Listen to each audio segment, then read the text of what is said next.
So I surveyed over 1,000 of my viewers to give me their opinions to see which boss in Cuphead is the best. There are numerous videos out there ranking the Cuphead bosses, including one I did myself, but these are all of course subjective to the creator. So let's see if we can rank the bosses in a bit more of an objective, semi-scientific way by of course polling the masses. And really quick before we start, this video is sponsored by U2s. U2s makes designer collectibles that capture the joy of video games, internet creators, anime, TV shows, and more, and make for an awesome way to celebrate them.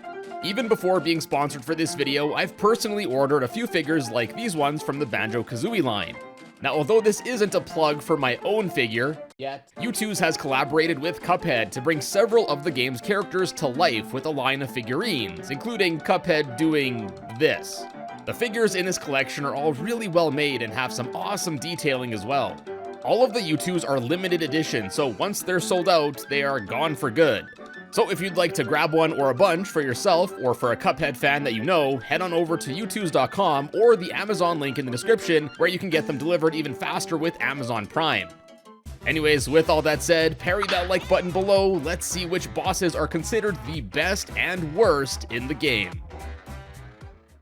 So like I said, I asked over 1,000 of my viewers 3 simple questions based on what they thought overall to determine which bosses were most liked and hated. Which bosses did you simply enjoy playing against, which boss is your favorite, and of course, which boss is your least favorite. And then, by weighing the latter 2 questions more heavily since the absolute favorite and least favorite choices matter more, a final score was determined. Now 1,000 responses is a lot, but of course the bigger sample size the better, so for the next few weeks after I upload this video, I will be doing another vote for seeing the best and worst FNAF games, so if you'd like to take part for the next video, check out the survey link in the description. Alright, now kicking off this list here at the absolute bottom of the barrel at number 40 as apparently the worst or least popular boss in the game is none other than Dr. Call and his robot. Less than 30% of players even enjoyed this fight, only 2.1 considered it the best boss in the game, and then an absolutely whopping 17.9% of people think this is the worst boss in the whole game, leading to an actually negative score of -2.9, the only negative score on this list. Now this isn't too surprising as I've gotten numerous comments over the years about people complaining about this fight's difficulty or it having only 2 real phases, with the second being basically just dodging bullet hell. But dang, I definitely wasn't expecting almost a fifth of people to consider this boss the worst. Now next up we got a bunch of the minor bosses in the game, such as the mini bosses leading up to King Dice, as well as the King's Leap bosses where you have to parry to win. At the bottom of these mini-bosses, at number 39, is Mr. Chimes, where only 14.2% of players even enjoyed this fight to begin with, only 0.2 considered it to be their favorite boss, and almost 5% thought it was the worst boss in the game, leading to a final score of only 4.8. This one's again not too surprising to me, as in addition to being an airplane level, the fact that you have to actually rub some brain cells together to play a memory matching game in order to even deal any damage in the fight is pretty off-putting to many people. And I think in general, many players prefer the boots on the ground boss fights as opposed to the airplane ones, and I think this is likely due to more movement options as well as being able to use the different weapons the game has to offer. Mr. Chimes is then followed by Hocus Pocus, and then the Tipsy Troop, both not having many people enjoying their fights at all, and a decent amount considering them the worst in the game. Personally, I don't mind Hoppus that much, but I also think that the fight against the alcoholics is one of the weakest in the game. Then next up, surprisingly to me, is Rumor Honeybottoms, who comes in at number 36 with a measly score of 14.4, as only about a fifth of players enjoyed this fight, less than 1% consider it their favorite, and over 5% consider it the worst. I guess it may be the vertically moving platforms here that cause a lot of players to dislike this fight, but honestly, I didn't think players would hate on the B-Cop and Rumor this much. Like, she ranks even lower than several mini-bosses in the game. And then following this trend, next up we got Wally Warbles. Less than a quarter of players enjoyed this fight, less than 1% considered it the best, and 5.5% of players thought it was the worst. I kind of agree with this ranking. There are certainly much better airplane fights in the game. Then next up we have a bunch more mini-bosses, Pirouetta at number 34, then the Pawns, Fear Lap, Pip and Dot, as well as the Queen, having scores ranging from 15.6 to 21.9. I don't think it's very surprising that the mini-bosses aren't favored as much in general, as there's just not all too much to them. Although some of the designs, animations, and music may be good, they are basically just one phase, so they're usually over with pretty quickly and thus aren't nearly as memorable.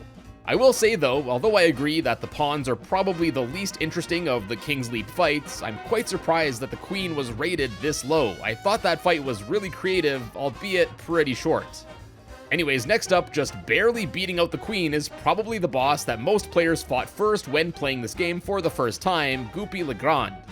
Although this is, so far, one of the highest percentage of people that enjoyed this fight at almost 28%, almost 5% of people voted this as their least favorite boss. I suppose it makes sense, as being essentially a tutorial boss, Goopy doesn't do all too much, and the design is quite literally just a blue blob that punches you every once in a while.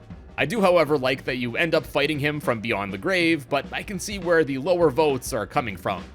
Next up is Baroness von Bonbon, who got a mixed bag of likes and dislikes, leading to an even score of 25.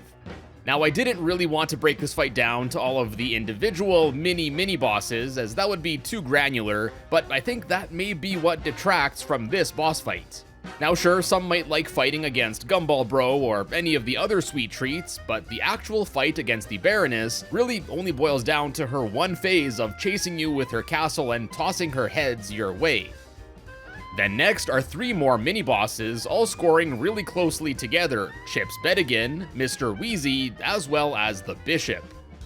There's not really much else to say about these that I haven't already about the mini-bosses. They're all short fights and all kind of forgettable. Then coming in at number 24 is Hilda Berg, being the first boss so far breaching having more than 30% of people enjoying playing the stage at all. Just barely over 1% considered this the best boss, and 2.6% considered it the worst. Although this fight does have some pretty wacky character designs, I'm personally not a huge fan of it, and I think there are definitely some better airplane fights, like Jimmy the Great, who is coincidentally next on our list. More people enjoyed this fight and considered it the best, but also more people think Jimmy sucks, as 3.9% of respondents consider him to be the worst boss in the game.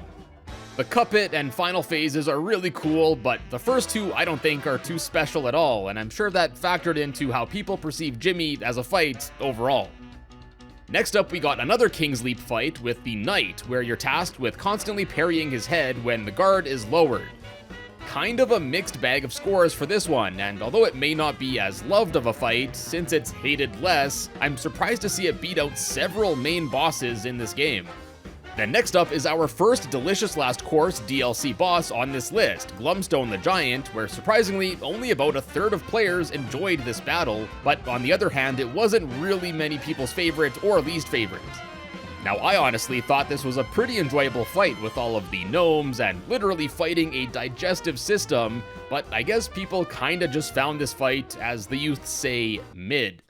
But not quite as mid as the next boss, who is literally in the middle of this list at number 20, good old Beppy the Clown here. And yeah, there's definitely a mixed reaction to Beepus here, with around 36% of people enjoying this boss at all, 3% considering him the best, and almost 5% considering him the worst. I will admit that I'm really biased against Beppy, him being one of my personal least favorite bosses in the game, but it's interesting to me to see that quite a bit of people have a love for this boss. Next, finishing out the King's Leap mini-bosses is the Rook, who at number 19 overall here ranked as the most popular boss in the castle. Only 0.5% of people hated this fight, and 0.8% loved it. But overall, people still enjoyed it to at least some degree, and I agree, this was my favorite parry fight in the bunch as well. Then, for the second major DLC boss on this list, next up is Mortimer Freeze, where 35.7% of players enjoyed this boss, 1.3% thought it was the best, and only a tiny 0.6% considered it the worst, resulting in a score of 37.1. I honestly thought this fight was really awesome, and I enjoyed all of the phases, especially against the Yeti that turns into a fridge. Hell yeah. Moving on, at number 17, we have Sally Stage Play, where we have another mixed bag of scoring here, as almost 36% of people enjoyed this fight, 2.9% considered it the best, and 1.9% hated it. Although the attacks from Sally may not be the most interesting, I think the story that's told throughout the fight, if you pay attention to it, makes this fight really unique. But I guess after you see it once or twice, all you're really left with are a deranged lady fighting you, babies throwing bottles at you, oh, and some deities. That one's actually pretty cool. Then at number 16, we have the lone airplane boss fight of the DLC against Esther Winchester. I know a lot of people have expressed to me that they really enjoyed this fight, and I guess that shows as it beat out 2 other ground-based DLC bosses here. Just over 35% enjoyed this fight, 3% considered it the best, and 1.5% thought it was doo-doo. Then next, the highest rated mini-boss in the whole game, beating out several other full bosses, is, surprisingly, Mangosteen? Only 0.4% consider this boss the worst in the game, 1.3% thought it was the best, and almost 37% of players enjoyed this mini-boss fight. Now, 37% may not seem like much, but take into account this is at least a solid 10% more than any of the other King Dice mini-bosses in the game.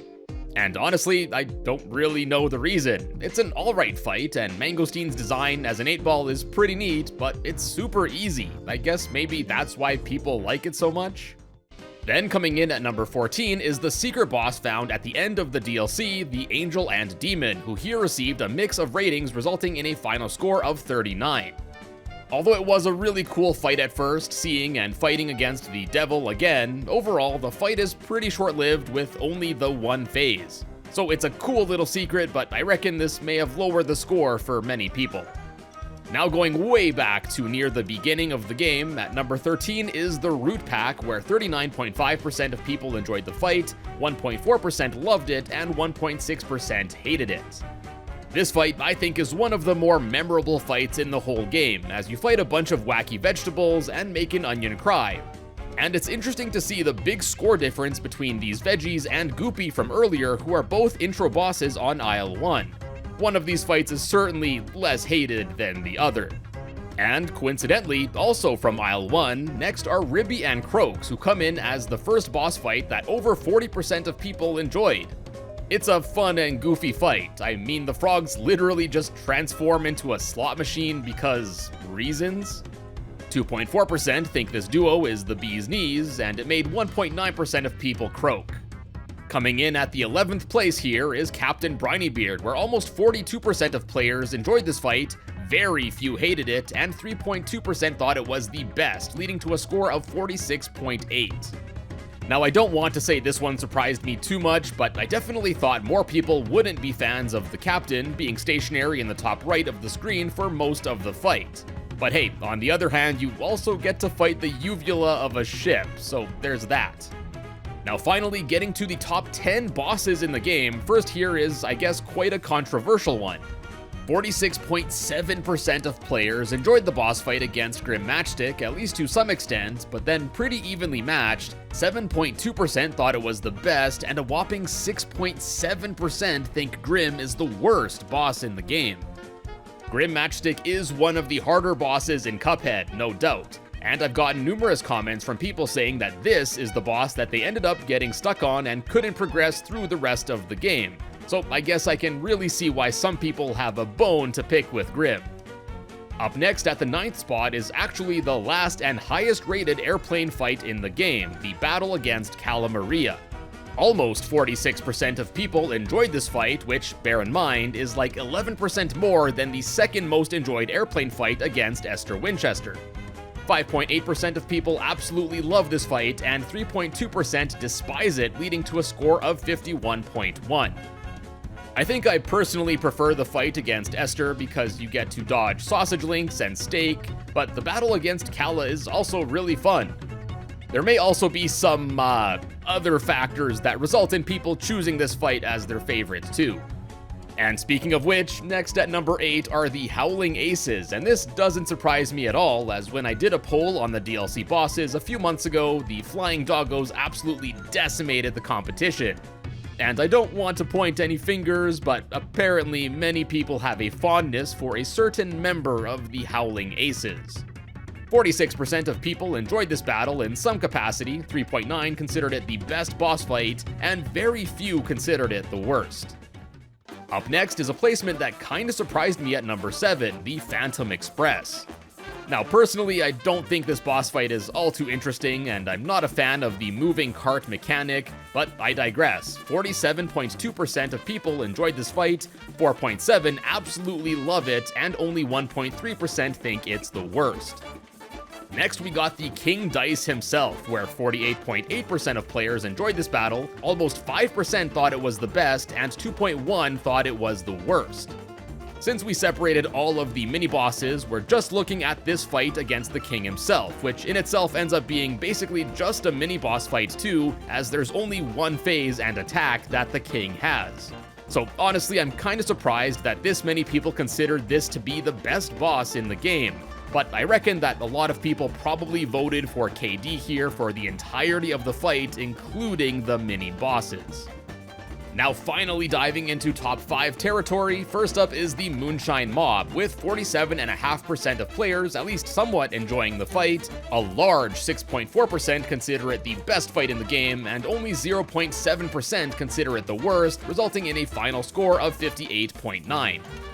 Now I really like this boss fight. Most of the phases are really fun, the designs and background characters are cool, the fake knockout is super memorable, and hey, not only did they resurrect an attack from a previously scrapped boss, but they also resurrected this spider who too was a previously scrapped boss himself. What's not to love?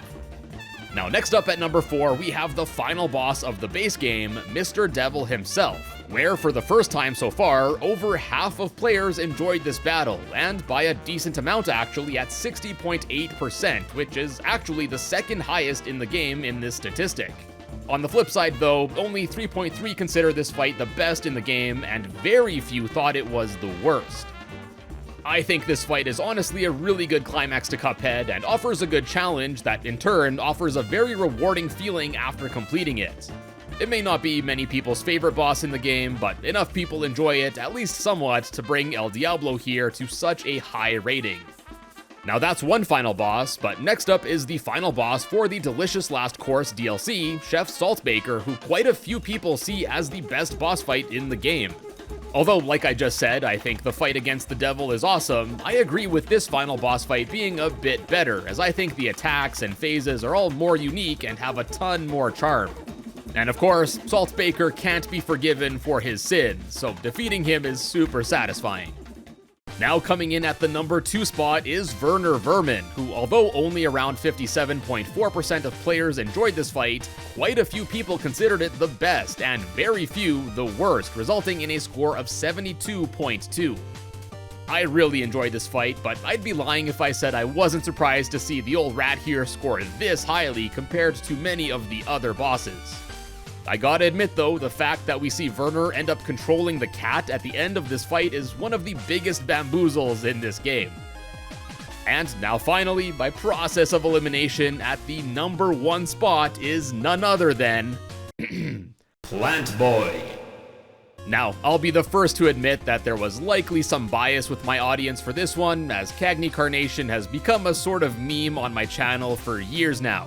But nonetheless, almost 3/4 of players at least somewhat enjoy this boss, only 1.5% consider Cagney the worst, and beating out the rest of the bosses by a long shot, a whopping 13.2% of players consider Plant Boy to be the best boss fight in the game, leading to a colossal score of 97.6, a whole 25 points more than the number 2 spot. Now, as I've seen how people voted, I'm sure many will disagree with how the bosses are ranked here, and with the one exception of maybe some Plant Boy bias, I think this gives us a really good look into which bosses are generally considered to be the best and worst in Cuphead. At the end of the day though, you like what you like, so whatever your favorite boss is all that should matter to you. And hey, if you're that one person that voted Tipsy Troop as your favorite boss, all the power to you, pal. Anyways, I hope you enjoyed this video. It's my first time doing something like this, and I'd like to do more in the future, so please let me know what you think in the comments below. And yeah, definitely consider voting in the next surveys so we can get even more accurate results. While you're here, check out some of my other Cuphead videos I've made, and be sure to subscribe to find your way back here in the future. And as always, thank you so much for stopping by today, and I will see you in a bit.